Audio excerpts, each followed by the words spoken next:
about the services that JMMB has to help persons to budget, because we want to make sure as many people as possible know how to navigate these times. It's rough out there in these streets. How can persons navigate with the help of JMMB?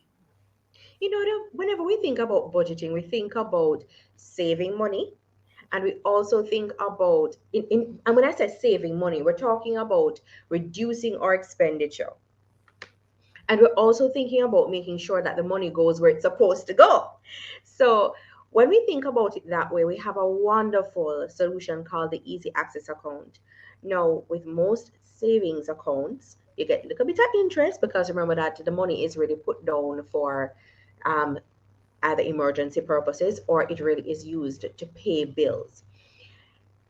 With our solution, it is beyond just being a savings account. It's a checking account, so you can actually write checks.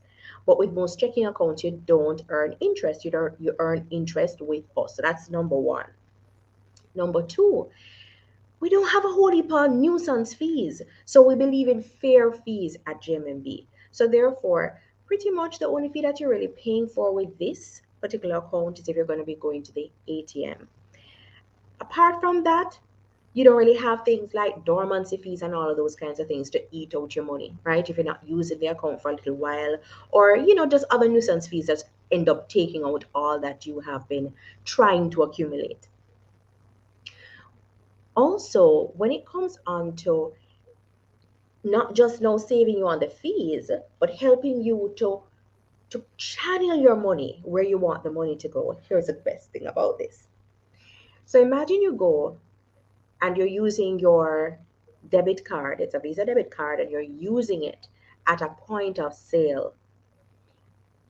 So you're at the supermarket or some other store, you go to the gas station, etc., and you're using it. Every time you swipe, it registers on the JMMB platform. And when you get your statement, guys, it shows you how much spending you have done in relation to your savings. What that does is it psychologically causes many people to say, wait, hold on, I spent so much money this month. Or you can actually start to track which months you have the most expenditure.